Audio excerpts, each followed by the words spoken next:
Y como ese gozo está en usted y está en mí, no tenemos que buscarlo. Tenemos que utilizarlo. Señor, dame paciencia. La paciencia está en ti.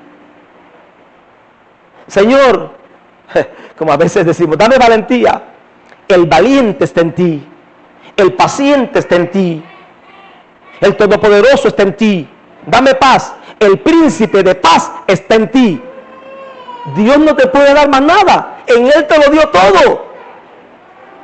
¿Cuántos alaban a Jesús? Amén. En Él nos lo dio todo. Es por eso que dice que en Él, Jesucristo, ¿cómo estamos? Medios completos. Completos. Entonces entienda que la plenitud de Dios en Él habita corporalmente. ¿Quién es Él? El Señor Jesús. La plenitud de la deidad. Así que todo lo que tú y yo necesitamos para la vida, para la piedad, en esta tierra, ya nos fue dado en Él. ¿Lo puedes entender? ¿Lo puedes comprender? Si yo tuviera, si yo viviera, si yo manejara, si mi vida fuera diferente, o si Dios quisiera, amado, ya Dios te dio lo único que te podía dar, su gran tesoro. De tal manera amó Dios al mundo que dio su gran tesoro. Si Jesucristo no satisface tu corazón, tu hambre, tus necesidades, perdón, tú no tienes solución. Porque Dios no te va a dar más nada. En Él están todos los tesoros. En Él estamos bendecidos con toda bendición. En Él todas las cosas, repito, que pertenecen a la vida y a la piedad nos han sido dadas. Entonces, amados, no busques nada fuera de ti. Ni siquiera busques algo en Dios que tú no tienes. Dios te lo dio todo. ¿Cómo se llama? Jesucristo. ¿Tú puedes entender eso? Entonces, tenemos que armarnos este pensamiento y decir, cuando el gozo se nos quiere ir, soy un hombre lleno de gozo. Yo tengo gozo. Señor, tú eres mi gozo. Y nada en esta vida me quita el gozo.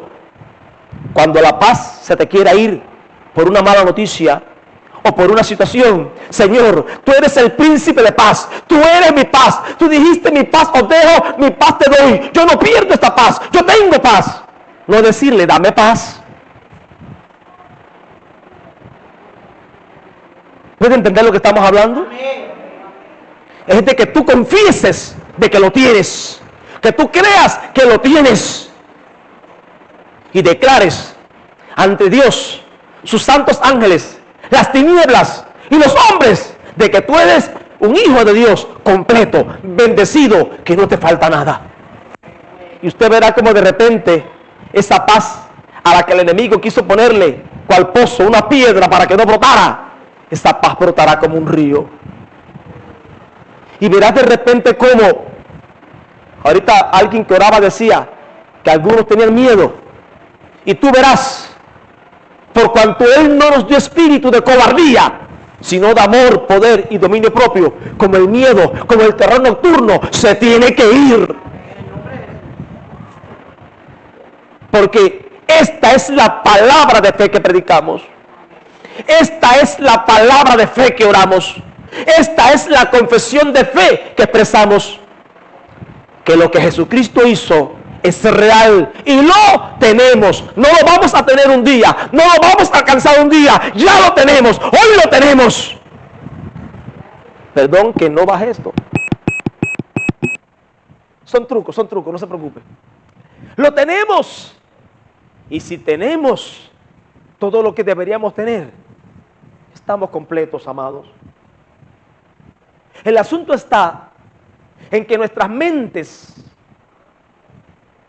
del viejo hombre, la mente carnal, está segura cuando lo tiene todo en mano.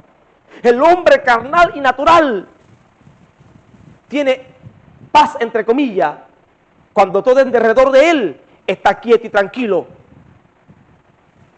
Y es por eso que pierden la paz cuando cualquier evento viene e irrumpe en su vida, en su familia, en su salud.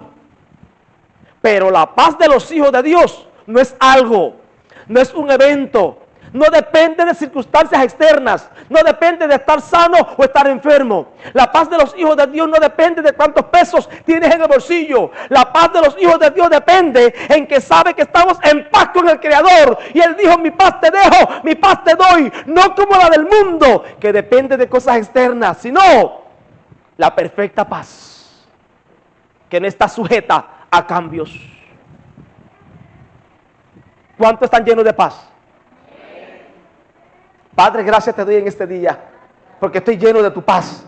Padre, gracias te doy en este día, porque estoy bendecido, soy un bendito y estoy lleno de tu bendición. Padre, gracias te doy en este día, porque cualquier cosa que me falta, tú la vas a proveer. Padre, gracias te doy en este día, porque ninguna arma forjada puede prosperar contra mí, ningún engendro del diablo, ningún engendro humano. Gracias, porque en este día por un camino vendrán contra mí los enemigos que se atrevan a venir, y por 7 huirán despavoridos. Gracias.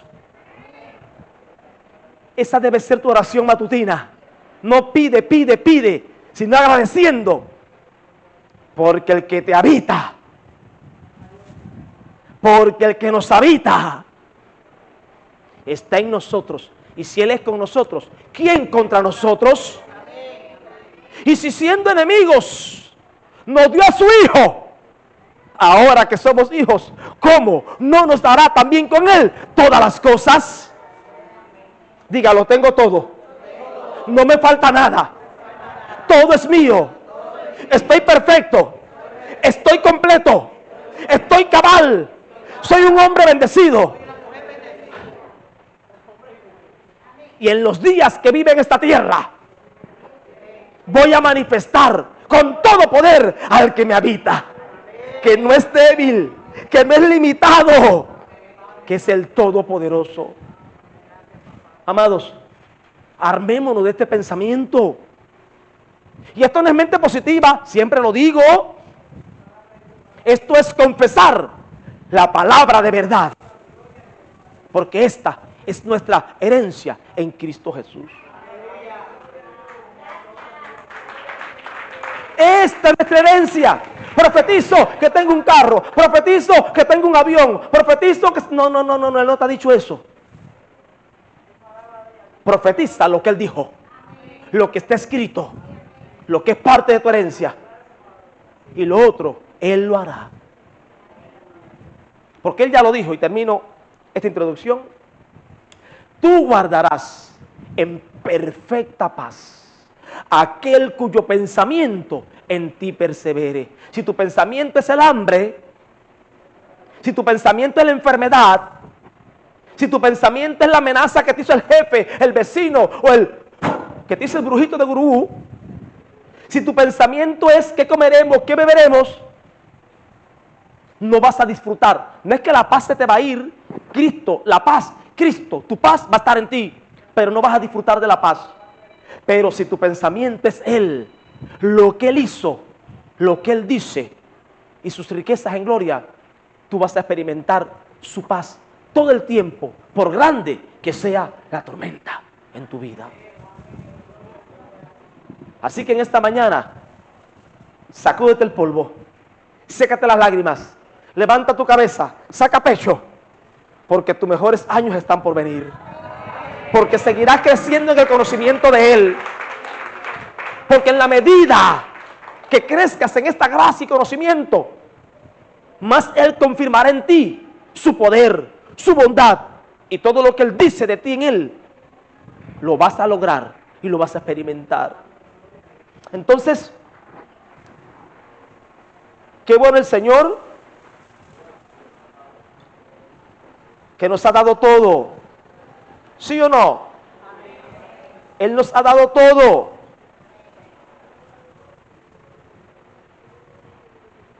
Y seguimos hablando sobre el proyecto de edificación de Dios.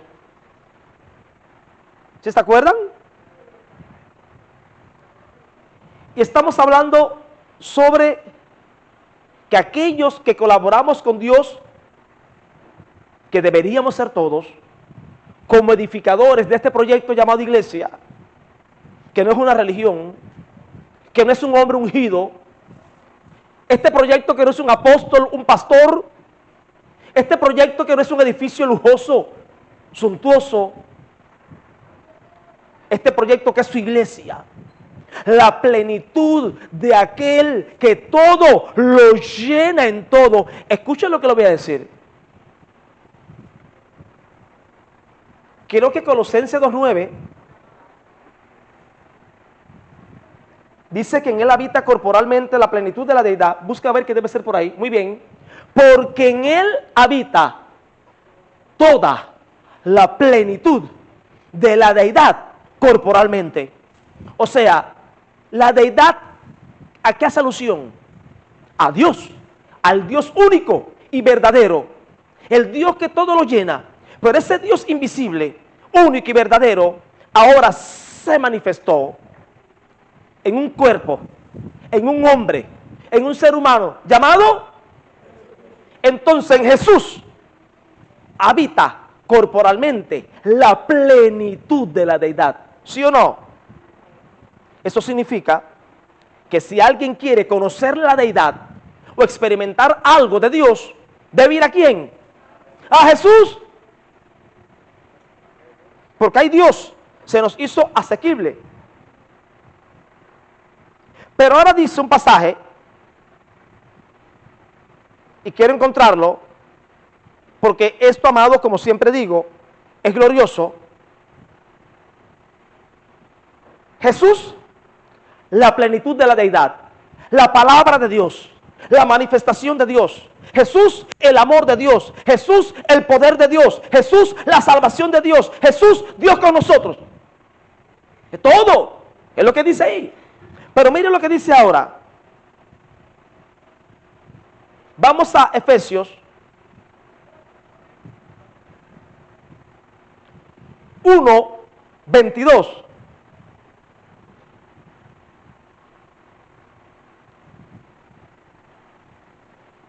Y sometió todas las cosas bajo sus pies. ¿Los pies de quién? De Jesús. Y lo dio por cabeza sobre todas las cosas a la iglesia. ¿Quién fue dado por cabeza de la iglesia? Jesús. Ahora, ¿la iglesia qué es? La cual es, verso 23, su cuerpo. Jesús es la plenitud de Dios. La iglesia es el cuerpo de Jesús, la cual es su cuerpo, la plenitud de aquel que todo lo llena en todo. Jesús, la plenitud de Dios. ¿Y la iglesia? ¿La plenitud de quién? De Jesús. ¿Usted no entiende lo que estamos hablando acá? Dios se manifestó ¿en quién? En Cristo, la plenitud de la deidad. Pero ahora Cristo se manifiesta ¿en quién? En la iglesia. De manera que el único camino para ver, para llegar, para intimar con Dios, ¿quién es? Jesús. Pero el único camino, la única vía, de la única manera que las personas pueden intimar, ver, tocar y ver a Jesús es a través de ¿quién? De la iglesia. Amados, esto es glorioso. Entonces el proyecto de edificación de Dios no es un edificio, no es un hombre, no es una religión, no es un ministerio, es la iglesia, la cual es el depósito de la plenitud de Dios. De manera que si alguien quiere ahora escuchar a Dios, ¿dónde debe venir? A la iglesia. Si alguien quiere ahora experimentar la salvación de Dios, ¿a quién debe venir? A la iglesia. Si alguien ahora quiere experimentar el poder de Dios, ¿a quién debe venir? Porque la iglesia ahora es la plenitud de Jesús, quien es la plenitud de Dios. De manera que la iglesia ahora es el mover de Dios en la tierra. Es por eso que el proyecto de edificación de Dios, ¿cuál es? La iglesia. Es por eso que el centro de mover de Dios no es Israel. ¿Cuál es? La iglesia. Porque ahora Jesús vive, mora, habla y actúa. ¿Desde dónde? Desde la iglesia, que es su cuerpo y Él es su cabeza. Mira a tu hermano y dile: concho, yo no sabía que tú eras tan importante. Oye, pero yo no sabía, díselo, pero yo no sabía que tú eras ahora el portavoz de Dios. Yo no sabía que tú eras la portavoz de Dios. Yo no sabía que tú eras la expresión de Dios en la tierra. Yo no lo sabía. Díselo.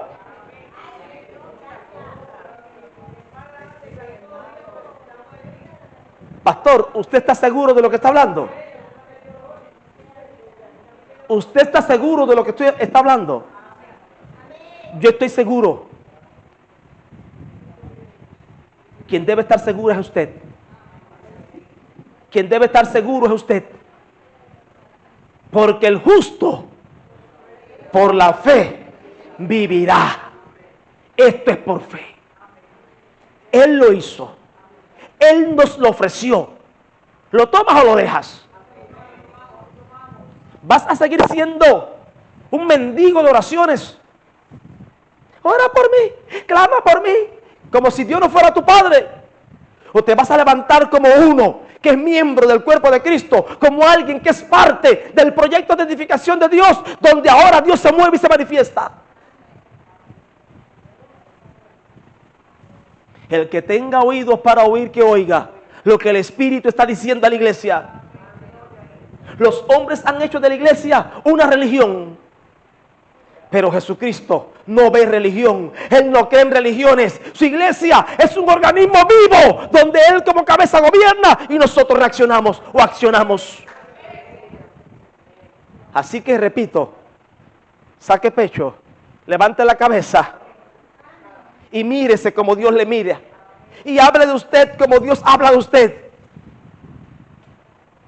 Porque entonces y solo entonces usted va a experimentar la expresión de la gloria del Dios Todopoderoso en esta tierra. Si no, con toda y Biblia, vas a vivir como uno que no tiene a Dios. Entramos.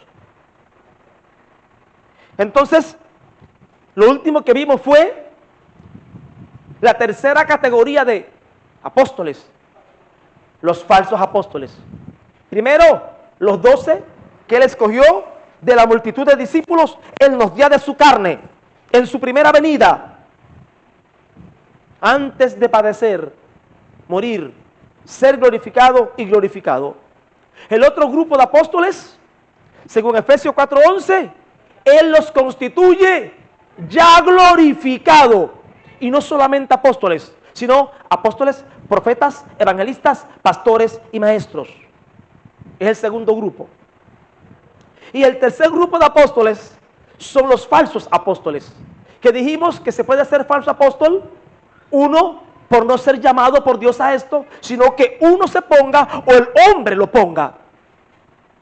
Se puede ser falso apóstol, número 2, porque Dios te puso, te llamó, te constituyó, pero cambias el mensaje, cambias, muy bien, la labor que se encomienda, que es poner el fundamento correcto, que es Jesucristo, y comienza a delirar enseñando otras cosas. Y también la tercera característica o forma en que se puede ser un falso apóstol, y dijimos que se aplica a los 5 ministerios, a un pastor, a un maestro, a un evangelista, es que moralmente se descalifique. Y leímos 1 Timoteo 1:3, si alguno anhela obispado, buena obra desea, pero debe ser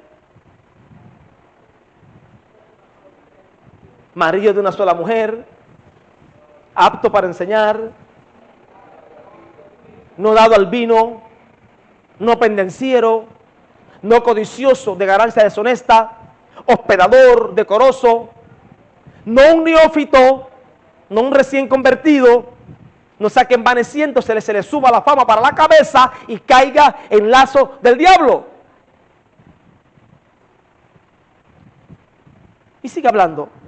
O sea, algunos pueden tener el llamado, pero si no viven en el estándar de la verdad y de la santidad, también se descalifican. Es por eso que vemos hombres a veces predicando, ministrando, y su vida cayó de la santidad, son inmorales, todo el mundo lo sabe, pero ellos siguen, ya sin el respaldo de Dios, pero siguen. ¿Y sabe qué dice la Biblia? Si un ciego guía a otro ciego, ambos caen ¿dónde?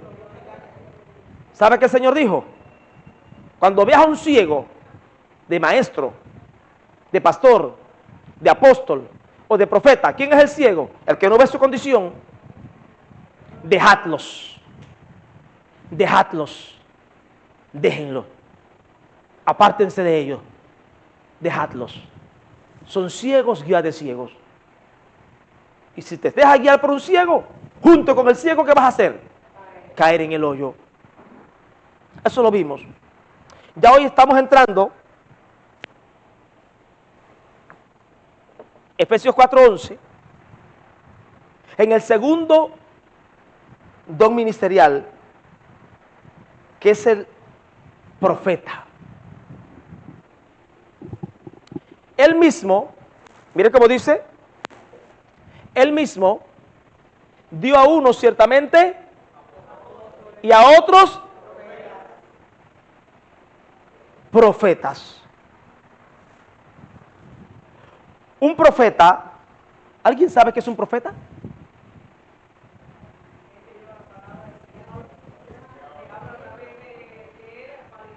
Alguien que lleva la palabra del Señor, ¿qué más? Alguien que tiene revelación directa del Señor. Otra acepción de profeta. ¿Qué es un profeta?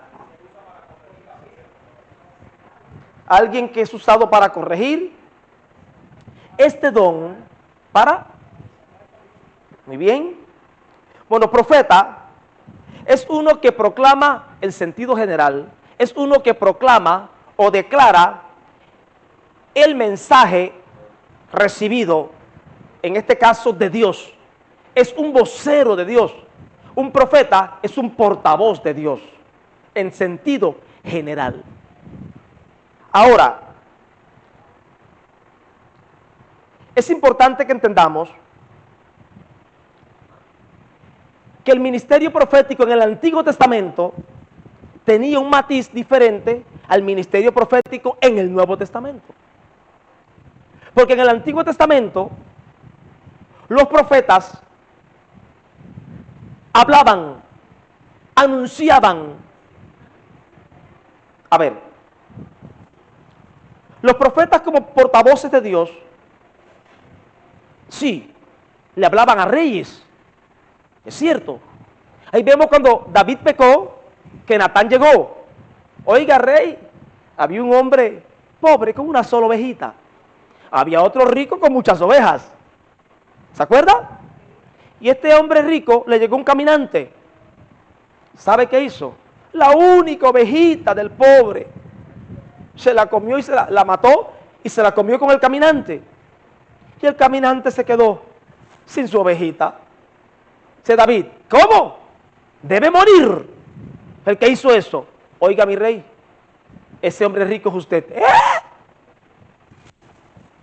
Todas las mujeres de Israel son tuyas.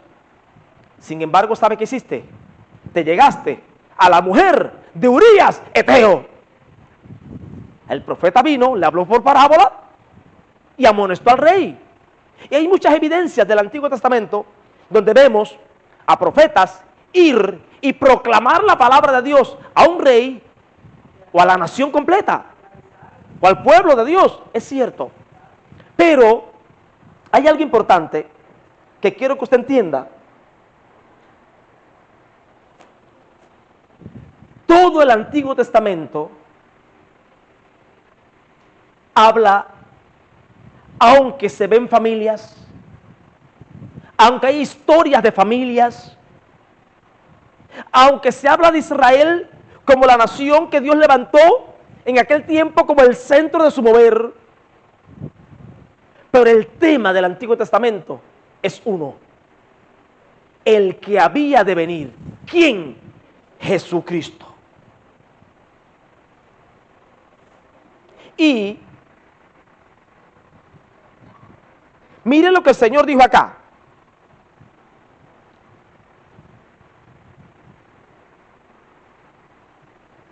Esto quiero leérselo.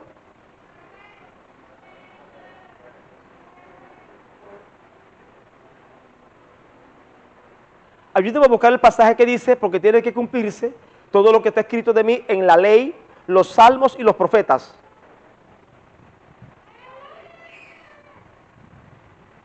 El Señor, después que resucita,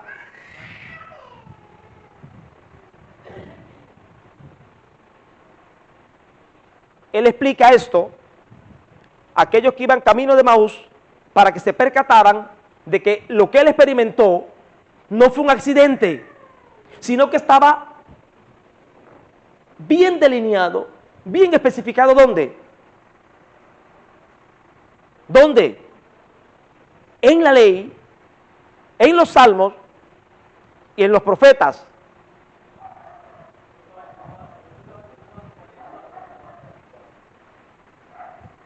Lucas 24, 44.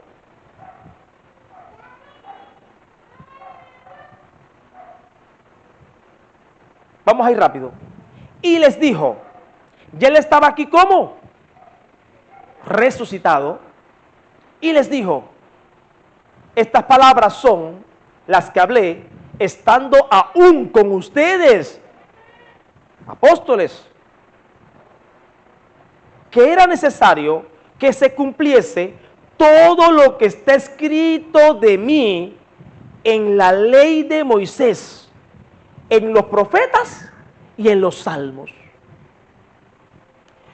En los tiempos de Jesús no se dividía la Biblia, Pentateuco, profetas menores, profetas mayores, libros poéticos, como se hace hoy.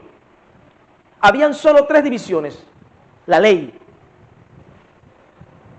los salmos y los profetas. ¿Qué era la ley? Génesis, Éxodo, Número, Levítico y Deuteronomio. ¿Qué eran los salmos? Los salmos, Cantares, Eclesiastés, Proverbios, eran los salmos, no solamente los salmos. Y los profetas, ¿cuáles eran? Lo que se llama hoy profetas mayores y profetas menores. En ese tiempo solo habían 3 divisiones: la ley, los salmos y los profetas. O sea, todo el Antiguo Testamento.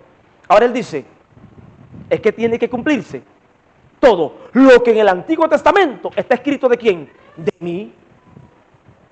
De manera que aunque usted vea historias,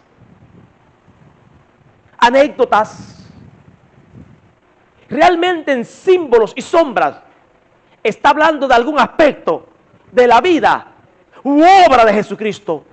El asunto es que el que tiene ojos para ver, que vea. Ejemplo, Dios plantó en el huerto, ¿qué? No, más atrás. Génesis 1:1. Vamos para allí rápido para que se dé cuenta. En el principio creó Dios los cielos y la tierra. Vamos. Y la tierra estaba desordenada y vacía. Y dijo Dios. Y dijo Dios. Y dijo Dios. Vaya a Juan capítulo 1. Vaya a Juan 1.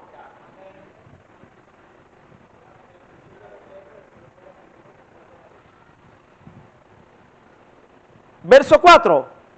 En él estaba la vida, y la vida era la luz de los hombres. Y la luz en las tinieblas resplandece, y las tinieblas no prevalecieron contra la luz. En el principio, ¿cómo estaba la tierra?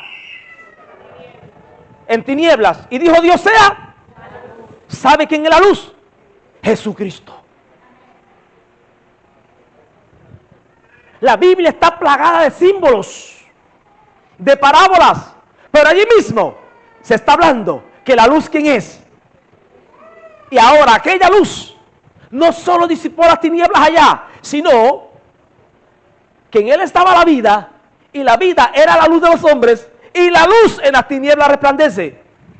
Entonces, en el principio creó Dios los cielos y la tierra estaba.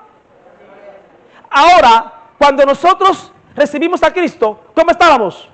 Desordenados. ¿Y quién vino a nosotros? ¿Y la luz quién es? el Evangelio en Génesis 1.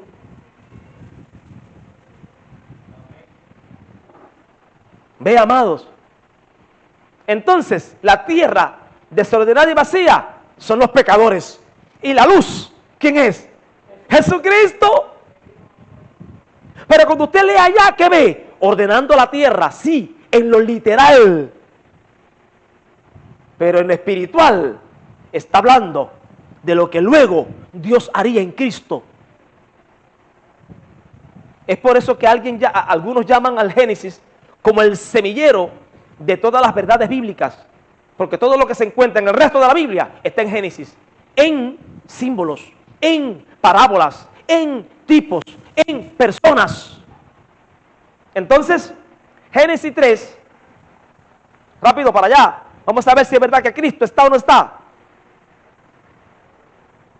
No, Génesis 3 no, un poquito antes.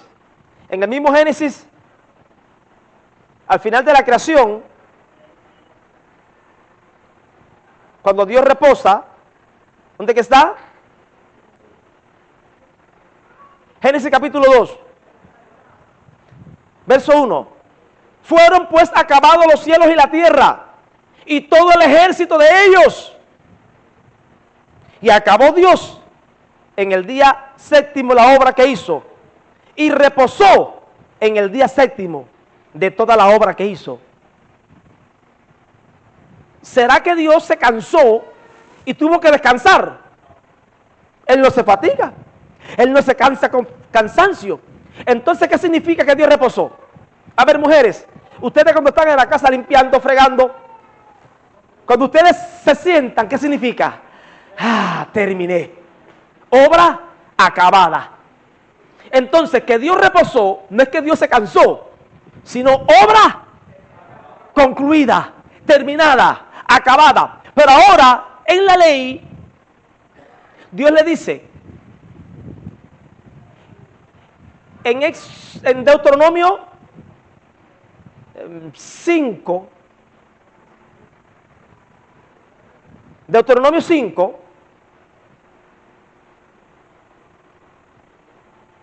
Deuteronomios, doble o repetición, nomios, ley. Deuteronomio significa repetición. Es por eso que en Deuteronomio se repite cosa que está en Génesis, cosa que está en Éxodo, se repite la ley sobre todo eso. En Éxodo aparece en Éxodo 20, la ley. Pero en Deuteronomio 5, y se repiten muchas cosas, porque Deuteronomio significa repetición. Ahora, Éxodo 5, Deuteronomio 5, muy bien, vamos para allá. Amados, disculpen la demora porque esto no lo tengo aquí, pero el Señor me está inquietando a que hable de esto para que usted se dé cuenta que la Biblia no es un libro de cuentos ni de historia, sino que habla ¿de quién? Del Cristo que había de venir. Y esto en el marco de que los profetas del Antiguo Testamento, sobre todo, hablaban o profetizaban o anunciaban aspectos de quién, del que había de venir. Y es por eso que reprendían reyes, que reprendían la nación, porque el que había de venir tenía que venir por una nación. ¿Qué nación? Israel. Entonces el ombligo del universo no es Israel, es el que había de venir. Y Dios llamó a Israel y los pastoreó con profetas.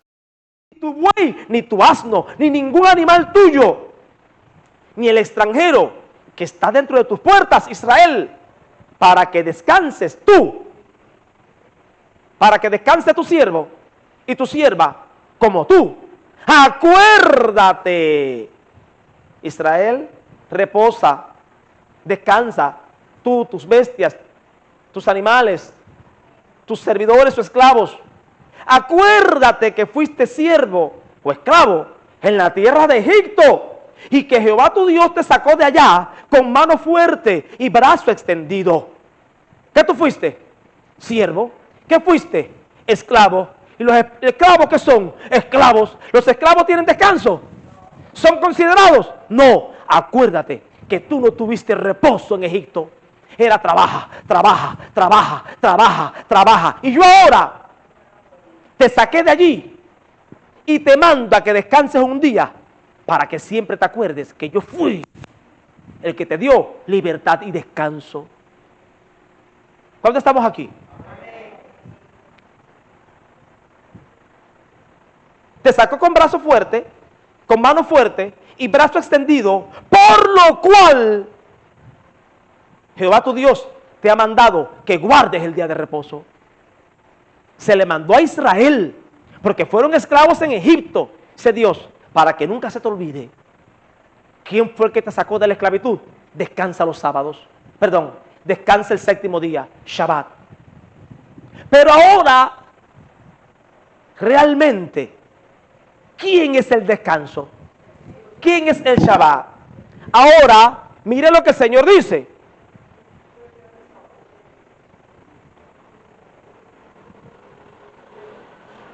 Muy bien, voy a comenzar por ahí.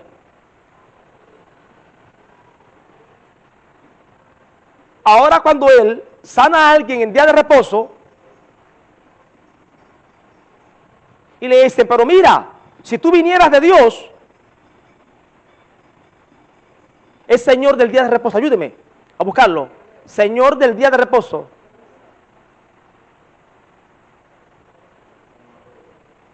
El Señor, ayúdame a buscarlo, ahora sana a alguien un día sábado. Si tú fueras de Dios, tú guardaras la ley.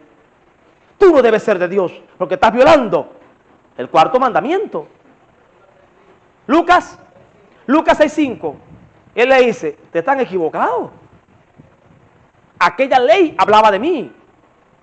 Un día no puede darle descanso ni reposo a un alma. ¿Usted cree que descansar un día realmente haga descansar en espíritu, alma y cuerpo un ser humano? ¿Usted cree eso? ¿Usted cree eso? Que la no actividad física realmente dé descanso espiritual al hombre. ¿Usted cree eso? No. Le decía, el Hijo del Hombre es Señor aún del sábado. ¿Ustedes quieren que yo me amarre a una ley que yo les di hasta que yo llegaba? Una ley que estaba para enseñarles a ustedes que cuando yo llegara, yo iba a ser el todo. Y me quieren hacer guardador de la ley. Miren, yo soy Señor del sábado. ¿Cómo que me quieren amarrar? Ahora mire, vengan a mí, todos los que están trabajados y cargados. Ayúdenme a buscarlo.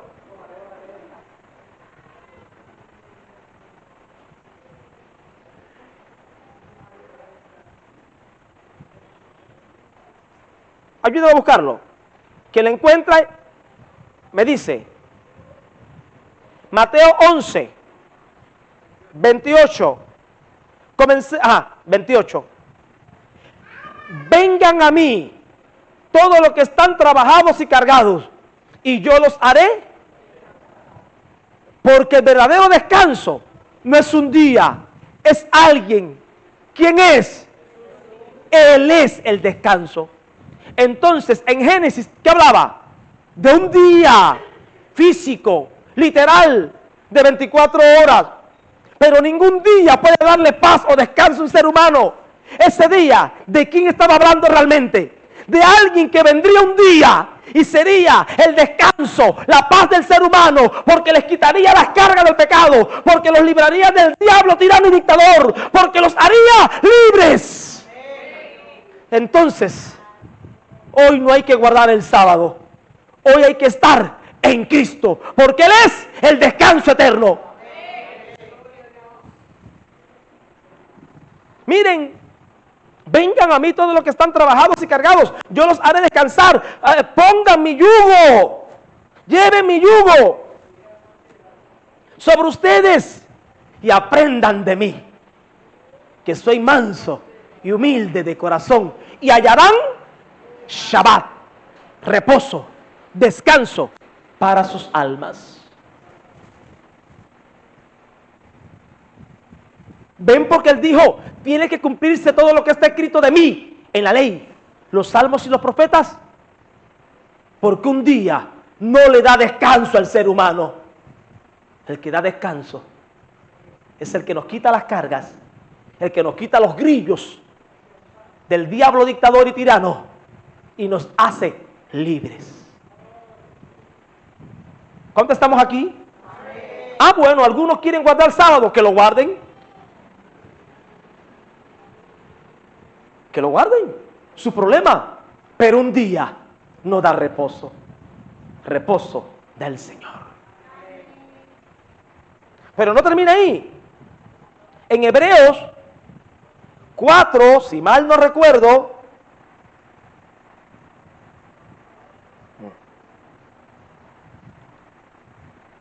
yo sé que estamos ralentizando un poco esto. Uno dice, temamos, no sea que permaneciendo aún la promesa de entrar en su reposo, alguno de vosotros parezca no haberlo alcanzado. O sea, la Biblia habla de que Dios reposó. Primer reposo. Segundo reposo, Israel reposó. Tercer reposo, la tierra de Canaán, que era un reposo. La tierra que fluye. Pero el cuarto reposo, que es el verdadero reposo, ¿cuál es? Jesucristo. Que es lo que simbolizaba el primer reposo que Dios reposó, el segundo reposo, el reposo de Israel y la tierra de Canaán. Cristo es nuestra tierra. Cristo es nuestra heredad. ¿En quién estamos nosotros? ¿En Canaán o en Cristo? ¿Dónde entramos nosotros? ¿A Canaán o a Cristo? Es por eso que Pablo decía que debíamos acomodar lo espiritual a lo espiritual. No es leer Biblia, es entender el espíritu de la profecía. ¿Cuánto alaban a Jesús? Ahora dice, temamos porque no sea que permaneciendo en la promesa de entrar en su reposo, alguno de ustedes parezca no haberlo alcanzado. Porque también a nosotros, la iglesia, se nos anunció la buena nueva como a ellos, como a Israel. Pero no les aprovechó el oír la palabra por no ir acompañada de fe en los que la oyeron. Aquel reposo que se les prometió, estaba hablando del que vendría y sería el reposo definitivo. ¿Quién? Jesucristo. Pero ellos no oyeron, no tuvieron fe y querían a cada rato volver para Egipto y volver a adorar ídolos porque no entendieron que aquello que en lo físico estaban experimentando era una sombra de la realidad, que era como espiritual y futura, Cristo. Amado, ¿me estoy explicando? Sé que hay algunos acá que son nuevos y no conocen mucho el lenguaje que usamos acá quizás. ¿Sí me explico? ¿Sí me explico? ¿Me explico? Ok. Escuche verso 3. Jadiel, ponlo ahí. Puntero en mano. Pero entramos en el reposo los que hemos creído. ¿Hay alguien aquí que ha creído en Jesucristo? Amén. ¿Ya usted entró dónde? Ya usted entró en el reposo con Dios. Ya usted entró en el Shabbat a Israel como monumento de que fue libre de Egipto. Ya usted entró en la verdadera Canaán. ¿Qué es quién? Cristo. Lo que hemos creído, ya entramos en el reposo. ¿Cómo van a mandarme ahora a guardar un día? Eso fue aquellos. Pero nosotros no tenemos que guardar un día. Nosotros ahora vivimos en un estado permanente de justicia, de paz y de gozo en el Espíritu Santo. Diga, reposo, reposo. Los 7 días de la semana. Que es saludable, que es bueno descansar un día a la semana. Y el que pueda descansar 2, mejor. Correcto. Pero todo aquello que era profético y simbólico y que los profetas anunciaron, hablaba de quién? De Jesucristo. José no fue vendido. José no fue vendido en Génesis por los hermanos. Y luego José, ¿qué dijo? Tranquilos, muchachos, todo esto vino de Dios, que me mandó delante a Egipto para salvarle la vida a ustedes. ¿Quién es nuestro Salvador? ¿A José por cuántas piezas de plata lo vendieron? ¿No fue por 30? ¿A Jesús por cuánto lo vendieron? Por 30. Entonces José, la historia de José, no habla de José, habla de Jesucristo, habla de Dios. Hebreos 2:11, Hebreos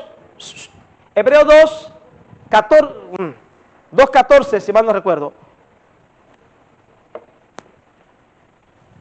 Así que, por cuanto los hijos participaron de carne y sangre, de humanidad, Él, ¿quién es Él? Dios, el Padre de los hijos, participó de lo mismo. ¿Qué es lo mismo?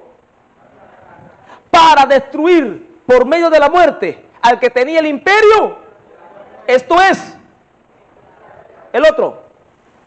Y librar a los que por el temor de la muerte estaban sujetos. Estaban por todo. Estoy leyendo en mi mente la otra versión. Estoy mirando para allá, pero leyendo acá. Y librar a los que por el temor de la muerte estaban por toda la vida sujetos a servidumbre. Vamos. Porque ciertamente no tomó a los ángeles, sino a la simiente de Abraham tomó. Sigue. Por lo cual debía ser en todo semejante a los hermanos. José fue un hermano semejante a sus hermanos, bendito por los hermanos, que luego salvó a los hermanos cuando vino el hambre. ¿Esto de qué está hablando? De Jesucristo. Dios tuvo que hacerse nuestro hermano como hombre para librar a quién, a los hermanos. ¿Ven que toda la Biblia está hablando de Cristo? ¿Quieren más? Génesis 3. Dios, ¿qué plantó en el huerto?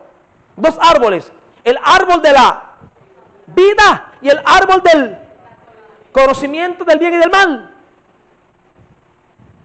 El árbol de la vida, ¿sabe quién es? Jesucristo. Ahora vemos en Apocalipsis que habla de un árbol que da frutos. Ese árbol de la vida, Él dijo: el que come mi carne y bebe mi sangre, el que coma de mí, el que me coma a mí. El árbol de la vida es un símbolo de ¿quién? De Jesucristo. Abraham, en Génesis, va a sacrificar a Isaac. Abraham es un tipo de Dios como padre. Isaac es un tipo de ¿quién? Del Hijo de Dios, que el padre del Hijo.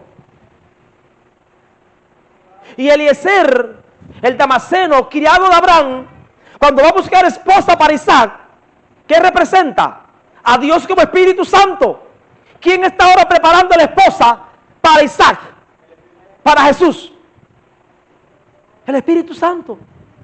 Entonces esa historia no está hablando de Abraham, no está hablando de Isaac, no está hablando de Jacob, está hablando de Cristo y la iglesia.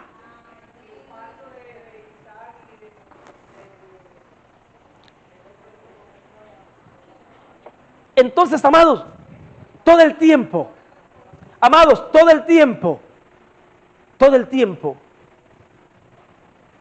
la Biblia está hablando en símbolos, personas, el Antiguo Testamento en este caso, y eventos. ¿De quién? De Jesucristo. Es por eso que repito, Jaldiel, el pasaje primero, ¿cuál fue? Lucas. Que tiene que cumplirse todo lo que está escrito de mí en la ley, en los salmos y los profetas. Ya vemos luego en la ley el cordero pascual. Se sacrificaba en la Pascua, en la fiesta de la Pascua. Ahora Juan el Bautista ve a Jesús y dice: he aquí el Cordero de Dios que quita el pecado del mundo. Aquellos corderos de las fiestas pascuales anuales no quitaban el pecado, lo tapaban. El verdadero Cordero, ¿quién es? Jesús. Cada vez que ellos hacían una fiesta y sacrificaban en Pascua un cordero, ¿saben qué estaban diciendo proféticamente? Un día vendrá uno quien realmente por su sangre quitará el pecado del mundo. ¿Estamos entendiendo o no? ¿Estamos entendiendo o no? Moisés dijo: profeta como a mí os levantará el Señor vuestro Dios de entre sus hermanos. A él oigan, a él oigan, a él oíd. Y el alma que no escucha al profeta será desarraigada. ¿Cuántos profetas Dios levantó después de Moisés? Un bulto. Pero dice, profeta como a mí, no profetas. Deje buscarlo, ayúdeme, profeta como a mí.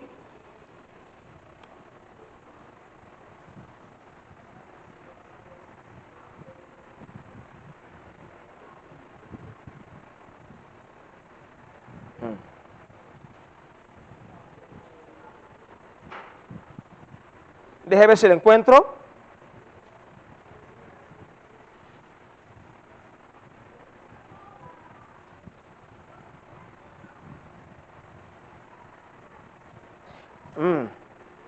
Aquí se... ¿Dónde?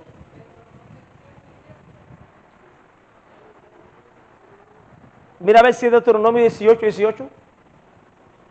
Acá lo encuentro en el Nuevo Testamento cuando se cita aquel verso del Antiguo. Ok. Profeta les suscitaré de en medio de sus hermanos como tú, y pondré mis palabras en su boca, y él hablará todo lo que yo mandare. Dice profetas o profeta. Profeta es uno o varios. Moisés fue el profeta del antiguo pacto. Dice profeta uno. Es por eso que Jesús dijo, yo no hablo por mi propia cuenta. Mis palabras no son mis palabras, son las palabras de ¿quién? Y mis palabras en su boca. Y él hablará todo lo que yo mandare. Este es mi Hijo amado, en el cual tengo complacencia. A él escuchen, porque él no habla su palabra, él habla mis palabras. ¿Ve? Ahora Hechos 3:22, vamos allá, viene el cumplimiento. Ah, ya están metidos aquí, qué bueno. Porque Moisés dijo a los padres, entiendan que ahora el escritor de los Hechos no cita textualmente el Antiguo Testamento. No se olviden que en aquel tiempo no habían libros compactos como ahora, eran rollos y rollos y rollos. Y por lo general, ¿qué hacían ellos? Se aprendían el Antiguo Testamento y lo recitaban. Y es por eso que a veces no lo citaban tal cual literal, sino que daban ¿qué? Una idea parafraseada. ¿Ven que la Biblia no engaña? Ahí pudieron escribirlo tal como está en el Antiguo Testamento. No, el que lo dijo ¿cómo? Con sus palabras. ¿Ven que no hay engaño? Porque Moisés dijo a los padres, el Señor vuestro Dios os levantará profetas de vuestros hermanos, como yo, a él oiréis en todas las cosas que os hablare. ¿El otro cómo dice? ¿El otro? Y será que cualquier alma que no hiere a aquel profeta, a aquellos o aquel, será desarraigada del pueblo. ¿El otro cómo dice? Y todos los profetas desde Samuel en adelante, todos han hablado y han anunciado estos días. ¿Los días de quién? De Cristo, que es este profeta.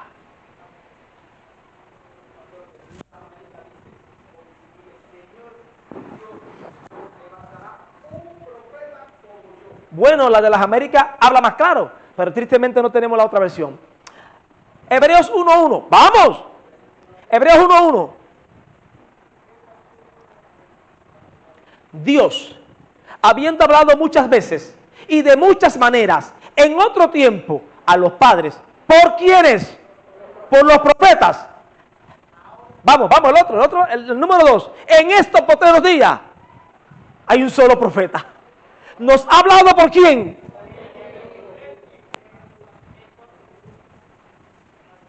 Él es el profeta de hoy. ¿Cuántos alaban a Jesús? Pero ¿se dan cuenta cómo todo el antiguo pacto hablaban de él? Ahora vemos a los cristianos. Yo quisiera ser como Moisés. Yo quisiera ser como José. Ay, Moisés que vio a Dios cara a cara, no entiende lo que significa eso.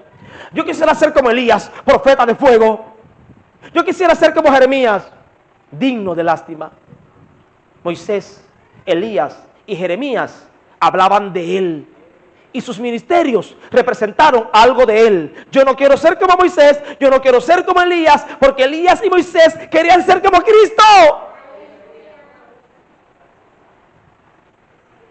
Pero como la gente quiere ver para creer, pero como los cristianos queremos manifestar señales, y Elías hizo señales, y Moisés cuando se levantaron contra él, la tierra se abrió y los tragó. Oh, yo quiero ese poder. ¿No sabéis de qué espíritu sois? Jesús mandó a sus discípulos delante de él a algunas ciudades, y no los quisieron recibir. Dice Pedro y Juan, Señor, apártate, vamos a hacer bajar fuego del cielo como Elías. Oigan, quietos, ya eso pasó. Ustedes no saben de qué espíritu sois. Yo no vine a hacer caer fuego del cielo, yo vine a salvar a los pecadores. ¿De qué espíritu sois? Espíritu sois. Lucas 9:50.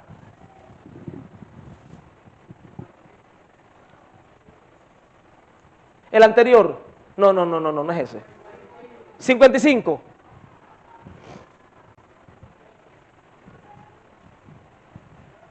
El anterior. El anterior. El anterior. Y envió mensajeros delante de sí. ¿Quién? El Señor Jesús. Los cuales fueron y entraron en una ciudad de los samaritanos. ¿Sabe que judíos y samaritanos no se llevaban entre sí? Lo sabía, ¿no? Para prevenirle. Mas no lo recibieron. Porque era su traza de ir a Jerusalén. Porque la apariencia, ¿cuál era? Estos son judíos. Y nosotros no tenemos aquí nada que ver con esta gente. Y viendo esto sus discípulos, Jacob y Juan dijeron, Señor, ¿quiere que mandemos que descienda fuego del cielo y los consuma, como hizo Elías? Ellos querían ser como Elías. ¿El Señor qué le dijo?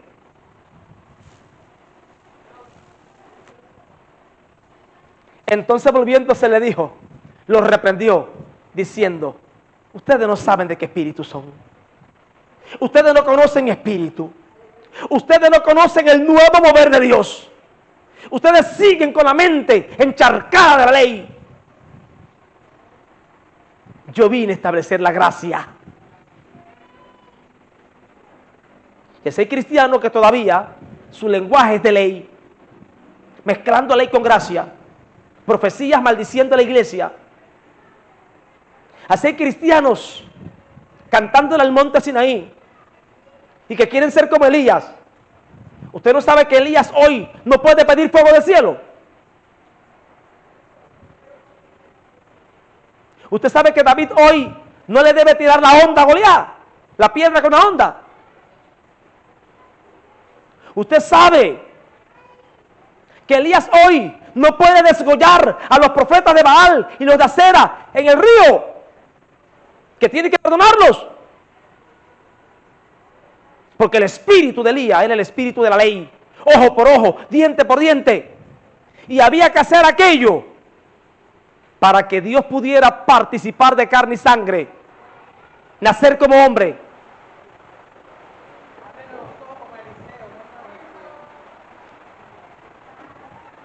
Oiga, qué bueno se puso esto. Ah, Señor, cierra los cielos físicos para que no llueva. Entonces, entiendan. Ay, acomoden las motos por ahí, exacto, acomódenlas.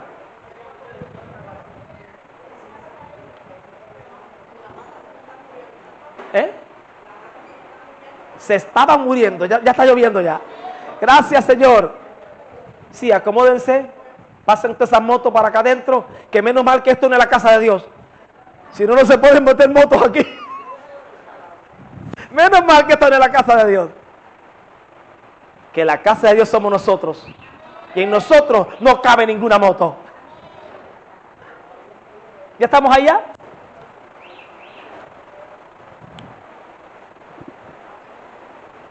No saben de qué espíritu sois. El otro. Porque el Hijo del Hombre no vino para perder las almas de los hombres, sino para salvarlas. Si los matamos, no les damos chance a que escuchen el Evangelio y se salven. Entonces en el Antiguo Pacto, el diablo levantaba las naciones contra Israel. ¿Por qué? Para que no viniera Jesucristo. Porque Dios le prometió a Abraham que de su descendencia nacería ¿quién? Escuche. Dios le prometió a Abraham que de su descendencia nacería ¿quién? Jesucristo, su hijo. Y Israel es nieto de Abraham, ¿o no? El diablo que dijo: vamos a acabar con esta nación para que no venga el que Dios le prometió a Abraham. Es por eso que vemos en todo el Antiguo Testamento todas las naciones circundantes contra Israel, contra Israel. No era por Israel, era por quién. Para que no naciera, para que no viniera quién, el que Dios le prometió a Abraham. Amados, si no vemos el Antiguo Testamento como la profecía de Jesucristo, estamos fritos. Y vamos a comenzar a querer ser, repito, como Elías, como Enoc que caminó con Dios. Vamos a querer ser como Jonás o como Eliseo. No, amados. En el monte de la transfiguración aparecieron Moisés y Elías, la ley y los profetas. ¿Y qué dijo la voz? Este es mi hijo amado. Ni la ley ni los profetas. A él oigan. ¿Cuánto estamos ahí? Entonces nosotros vamos al Antiguo Testamento porque hay principios bíblicos, claro. Hay riquezas, claro. Hay cosas vigentes para hoy, sí. Pero ya ahora mirándolo todo desde el lente de que la ley profetizaba que alguien vendría.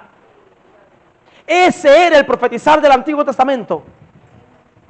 Pero el Nuevo Testamento profetiza que el que había de venir ya vino. La profecía del Antiguo Pacto era hacia el que habría de, pero la profecía del Nuevo Pacto habla del que ya vino.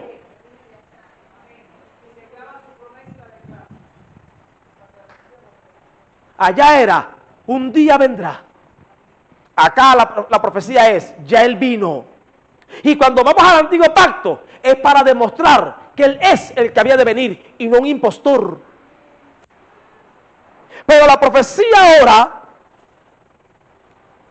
sobre todo se centra en que ya vino aquel que es la voluntad de Dios. Aquel que se dijo, pondré enemistad entre la simiente tuya, diablo, y la simiente de la mujer. La simiente de la mujer, un hijo de mujer, diablo, te va a herir en la cabeza. Aunque tú le arañes el calcañal. ¿Quién fue ese? Entonces ahora aparecen unos predicadores diciendo, las mujeres son más espirituales que los hombres, porque fíjese que dice que la simiente de la mujer iba a herir al diablo. Mujeres, ustedes son las que tienen simiente que vencen al diablo. Y empiezan a querer emocionar a la gente, sacan de contexto el sentido profético de la Escritura y comienzan a engrosar a las mujeres. Yo he escuchado todo eso. Las mujeres son más espirituales, porque fíjese que es la simiente de mujer. Claro, el hombre pone la semilla y la mujer es quien pare. No puede ser un hombre quien para. Pero el que no sabe comienza a hacer un misticismo, amado, y confunde a la gente. Mire, ellos hablaban del que había de venir, y ahora la profecía, todas las profecías en el Nuevo Pacto, ¿sabe de quién hablan? Del que vino, de que ya vino.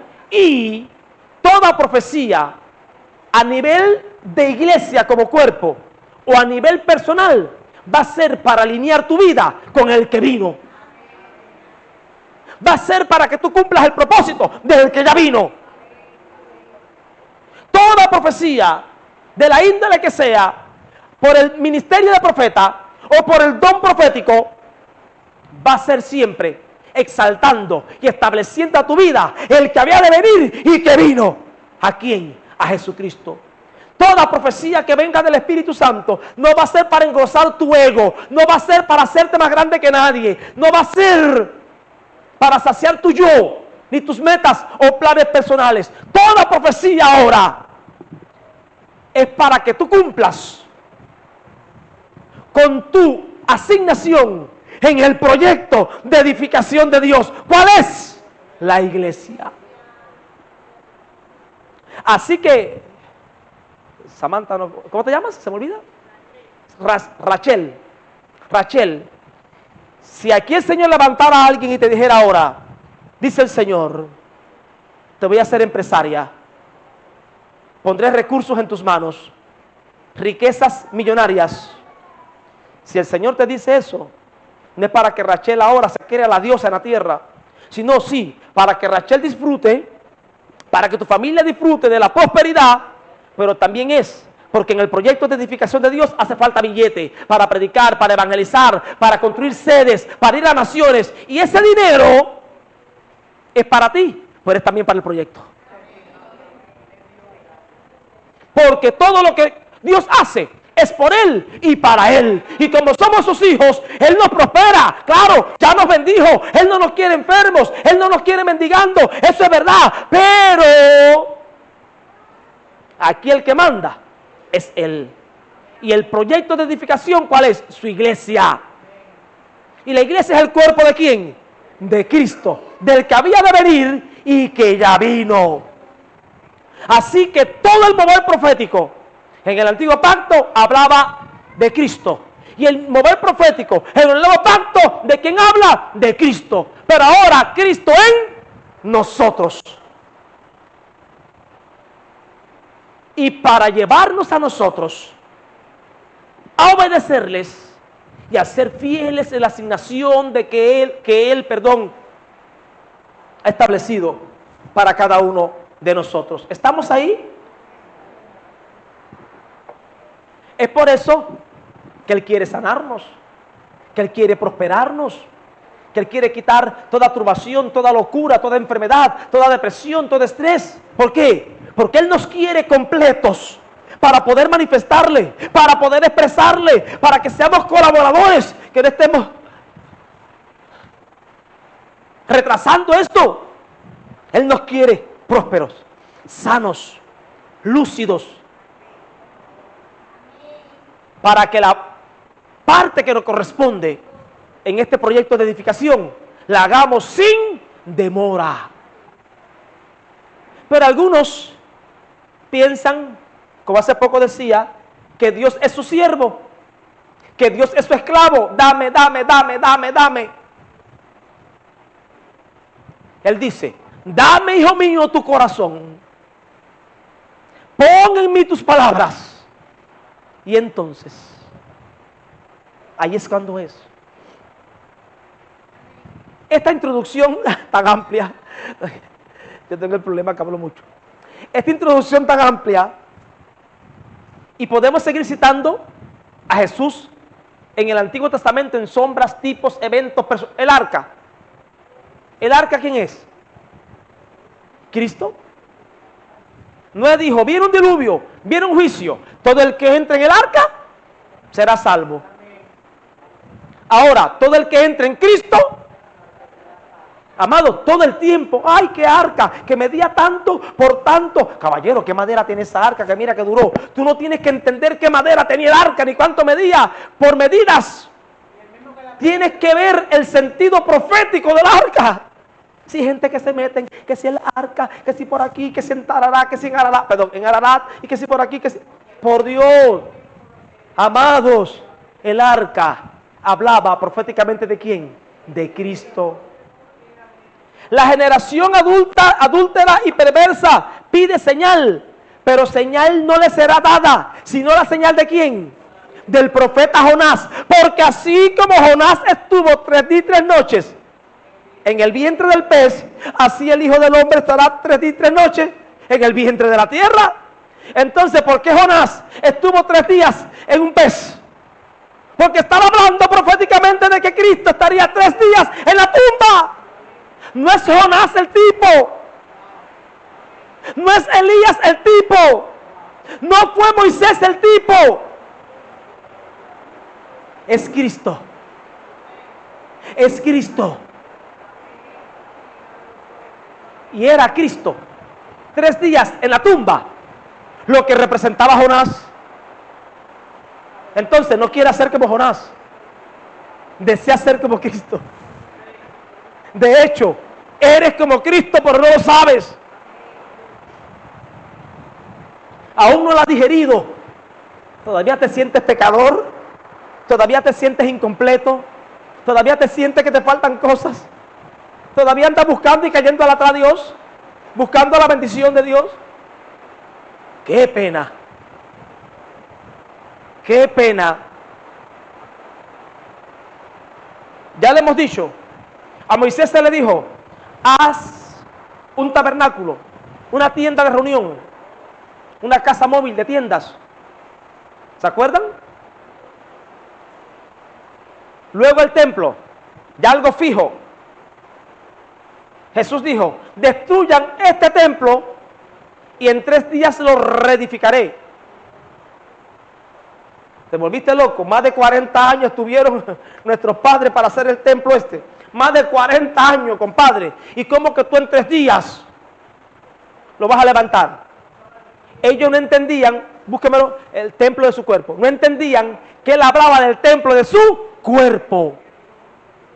Porque en el antiguo pacto, Dios moraba en una tienda. Porque en la tienda que estaba el arca. ¿Y el arca qué simbolizaba? La presencia de Dios, ¿sí o no? Y estaba en una tienda, ¿sí o no? Pero el nuevo pacto dice que Dios no estaba en una tienda, que Dios estaba ¿dónde? En Cristo, porque esa tienda representaba, ¿dónde? ¿Qué cosa? Juan 2:21. ¿Esa es? Entonces, allá la tienda, aquella que representaba la tienda que Dios usaría, la humanidad de que se vestiría para venir a esta tierra y manifestarse a los hombres. En él habita, en la tienda que habitaba el arca, y en Cristo que habitaba la plenitud de la deidad. Aquella tienda y aquel templo, ¿de qué hablaban? De que un día Dios moraría en la tierra con los hombres. No estaba en la tienda, no estaba en el templo. Dios estaba ¿dónde? En el anterior. Búscame 2 anteriores. Destruye el anterior. El anterior. Ya, ahí mismo. Mire. Respondiendo Jesús y le díjole, destruyan este templo y en 3 días lo levantaré. Vamos. Dijeron luego los judíos, en 46 años fue este templo edificado y tú en 3 días lo levantas. Compadre, la verdad que estás quemado, es la idea. Mas él hablaba del templo de su. ¿Lo destruyeron o no? ¿Lo clavaron o no? ¿Lo mataron o no? ¿A los cuántos días se resucitó? El templo fue levantado en 3 días. Y ahora ese templo es corporativo, compuesto por ¿quiénes? Por nosotros. Amados, si no entendemos este principio, vamos a seguir idolatrando los personajes del Antiguo Testamento cuando eran cada uno una pequeña representación profética de la obra completa de Dios en Cristo. Entonces, habiendo dicho esto, el ministerio profético en el Antiguo Pacto se centraba en declarar, en hablar, en proclamar el mensaje de Dios, que era ¿quién? El que había.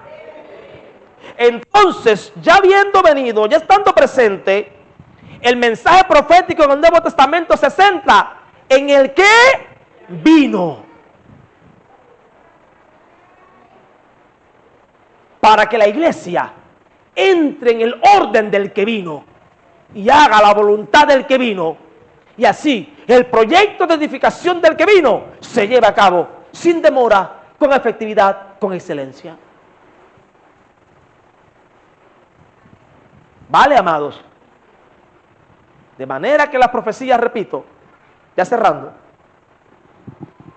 individuales, no son para ti como individuos.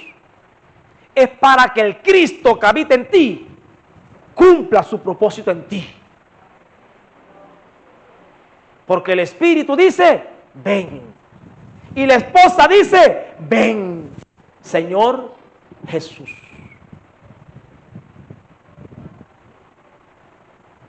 ¿Los confundí o los instruí?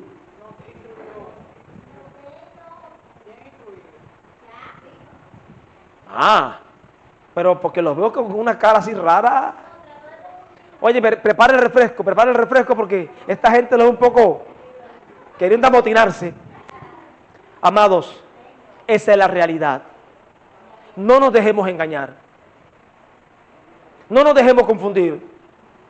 Ahora, todo gira en derredor de nuestro gran Dios y Salvador Jesucristo. Amén.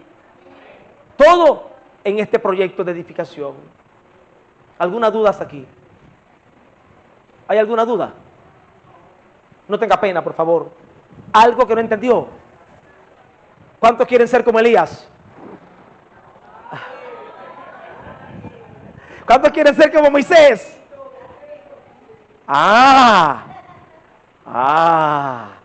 Esa es la historia no contada. Que la iglesia, tristemente, así como Israel no reconoció el tiempo de su visitación, la iglesia a veces tampoco entiende, porque los maestros, los pastores, los profetas, los apóstoles, los evangelistas, los que estamos para hablar verdad en Cristo, mezclamos la insuficiencia del Antiguo Testamento con la suficiencia del Nuevo. No, esto no se puede mezclar. Allá decía, no araréis con buey y con asno. No mezclarás semillas. No mezcles ley con gracia. ¿Ves lo que significa eso? No mezcle ley con gracia. No me quieras enyuntar a Moisés con Cristo. Esa yunta no funciona. Moisés habló como un buey solo en su tiempo. Ahora Cristo, él también, como buey solo, acompañado de ¿quién? De la iglesia, que es su extensión, su plenitud, su expresión. Estos misterios estuvieron ocultos hasta que sobre todo Pablo fue alumbrado y trajo estas verdades. Y termino con esto. Hasta que Pablo dijo, Cristo en nosotros,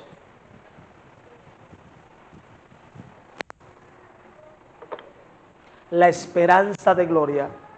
Leemos esto y terminamos.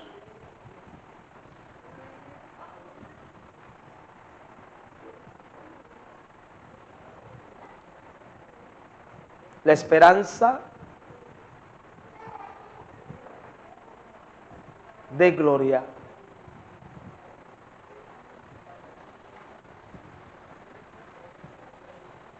Caramba.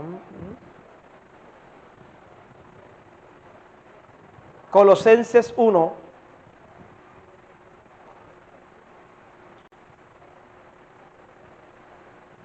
(25, 26 y 27).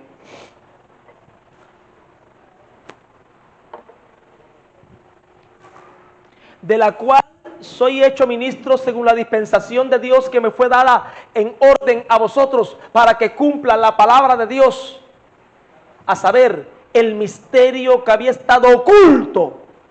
¿Este misterio cómo estuvo? Oculto. Oculto. Moisés habló de él, pero no lo entendió del todo. Jeremías habló de él, pero no lo entendió del todo. Enoc caminó con Dios, habló de él, pero no lo entendió del todo. El misterio que había estado oculto desde los siglos y edades. Mas ahora, ¿cuándo? En la gracia, ya Cristo presente. Mas ahora ha sido manifestado ¿a quién? Usted sabe más que Moisés. A usted se le ha dado más conocimiento que Elías. A usted se le ha dado más revelación que a Jeremías. Porque la palabra, el dabar de Dios, como dicen allá, se hizo ¿qué? Carne.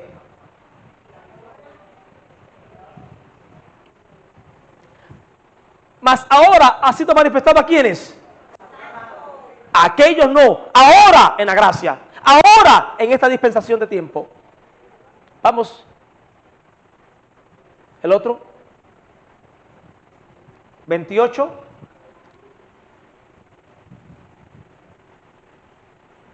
¿Era el 27 o el 28? 27. A los cuales quiso Dios hacer notorias. ¿Los cuales quiénes son? Los santos. A los cuales quiso Dios hacer notorias las riquezas de la gloria de este misterio. Las riquezas. Señor, manda tu gloria.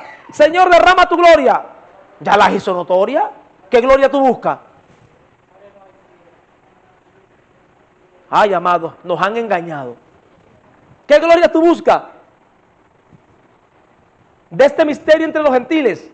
¿Cuál es esta gloria? Que es de la gloria, que es Cristo en vosotros, la esperanza de la... Señor, derrama tu gloria. Señor, manda tu gloria. ¡Ey! Ya yo derramé la gloria, ya yo la envié. Vive en ti. Amado, ¿usted entiende lo que estamos hablando? Nos han engañado. Y la iglesia pidiendo gloria y la iglesia buscando gloria. Los profetas hablaban de una gloria postrera que tenía que manifestarse. Pero nosotros ahora andamos en esa gloria que es Cristo en nosotros. La esperanza de gloria. Oremos en esta mañana, tarde ya. Que realmente el espíritu de la profecía correcto se manifieste en nosotros y en su iglesia en este tiempo. Digan nosotros como iglesia local y en su iglesia a todos los santos en cualquier parte del mundo. Nunca pedimos por nosotros solos. Nosotros no somos la iglesia de Jesucristo. Somos una célula de la iglesia de Jesucristo, que es mundial, que es universal. Amén, amados. Entonces, vamos a clamar en esta mañana para que todo espíritu de confusión, de hechicería, de adivinación, que se vistió como espíritu profético, sea reprendido.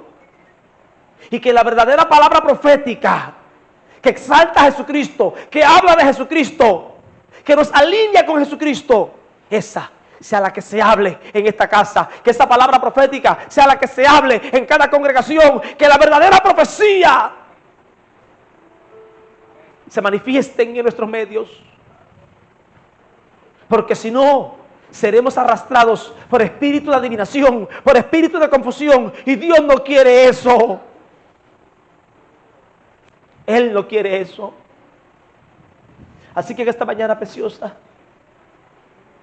una vez más, pidámosle al Señor que nos hable, que nos siga hablando, que nos siga redarguyendo, que levante profetas, que levante hermanos con dones de profecía, que nos haga madurar, porque la iglesia es profética, porque el espíritu de profecía está en nosotros.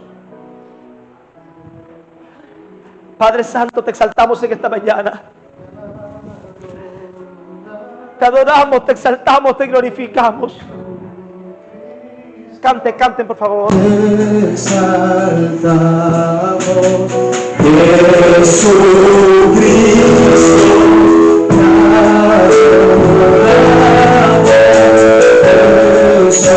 Jesucristo, te exaltamos. Jesucristo, te adoramos. Jesucristo,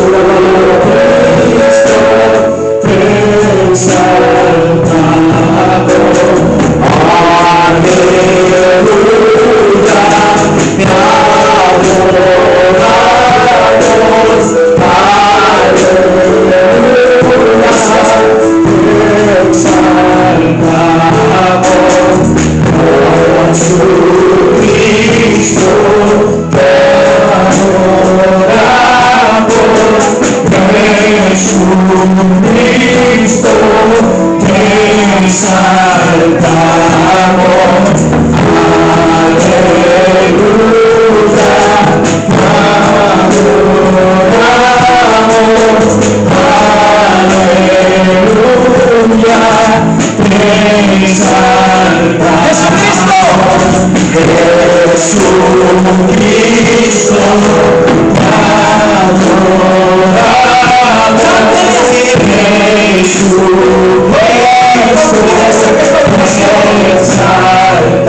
revelación en cuanto a lo profético es a nuestra vida, empeña nuestras vidas, satura nuestras vidas. En esta tarde nos estamos levantando contra todo falso espíritu profético. En esta mañana estamos proclamando que todo falso profeta, que toda falsa profecía, que toda palabra venida de las tinieblas o de los hombres que ha sido impuesta sobre tu casa, cae en esta tarde, cae en esta tarde. Todo palabra extraño, toda palabra que ha venido para devorar, para matar, para destruir, se seca ahora. Y que solamente permanece la palabra que sale de tu boca, la que sale de tu boca, la que sale de tu boca, la que sale de tu boca. Todo espíritu de admiración se seca ahora, todo espíritu de adoración se seca ahora. Todo lo que está operando en nuestras vidas, toda palabra de mentira a la cual nos aferramos, a la cual nos matamos, ahora nos desconectamos y solamente permanecemos asidos a lo que sale de tu boca, a lo que sale de tu boca, a lo que sale de tu boca, a lo que sale de tu boca. Clamamos por los verdaderos profetas, Señor. Señor, fortalécelos. Dale siempre palabra que hablar, que puedan ser alzados, que puedan ser escuchados. Padre, danos discernimiento para poder distinguir a los verdaderos profetas de los falsos. Danos discernimiento para poder distinguir tu voz entre muchas voces. Cállense falsos profetas, cállense divinos, cállense adoreros. Hablen profetas, hablen hombres de Dios, hablen mujeres de Dios. Estamos clamando por los dones de profecía, esos para la gloria, a los cuales le han dado dones de profecía. Ahora se dan, ahora se activan y ahora verdad de Dios en Cristo, que es la palabra viva, fluyendo por sus bocas. En el nombre de Jesús, en el nombre de Jesús, en el nombre de Jesús, nos zafamos, nos desconectamos de toda falsa palabra profética que nos fue dicha, toda palabra de mentira que tomamos como palabra de verdad. Nos desconectamos ahora, se seca ahora y solamente nos aferramos a esa palabra que es viva y eficaz y es más cortante que toda espada que sale y acata la basada de los pinos, que penetra, que penetra, que penetra, que discierne los pensamientos y las intenciones del corazón. Nos atamos a tu palabra que es verdad, a esa que es espíritu y que es vida. En el nombre de Jesús, hoy tomemos tu palabra, hoy tomemos tu palabra. Yo soy el pan vivo que bajó del cielo, dijo el Señor. Él es el verbo chocante. Hoy te comemos a ti, Señor Jesús. Tú eres la palabra viva, tú eres el hablar de Dios, tú eres el hablar de Dios, tú eres la palabra de Dios.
paz les dejo. Mi paz les doy. Ya lo leímos. Cristo en nosotros, la esperanza de gloria. Tú que te sientes enfermo, sé salvo, sé libre. Tú que llegaste angustiado, sin esperanza, desconsolado por malas noticias, sin saber cómo salir del bache, sabiduría divina, ideas de oro, puertas están abiertas. Ahora abra tus ojos para que las puertas que el Padre ha abierto tú las veas, porque Él dice que ha abierto la puerta delante de ti, la cual nadie puede cerrar, nadie puede cerrarla. Tú que llegaste con angustias, aflicciones, la palabra profética es: Jesucristo dijo, hecho está. Tu enfermedad, hecho está. Tu aflicción, hecho está. Tus carencias, oh, el Señor lo hizo, hecho está. Que la palabra de Dios se te manifieste como nunca antes. Que comiences a vivir como iglesia profética, en esa dimensión profética, donde escuches a Dios y donde hables solamente lo que Dios hable. Que la gracia, que la paz, que el amor, que el poder de Dios, que la unción profética sea en tu vida como nunca antes, para que puedas hacerte por la boca de Dios. Que solo hables lo que Él habla, porque lo que Él habla se cumple. Así te bendigo esta mañana. Gracia y paz te sean multiplicadas.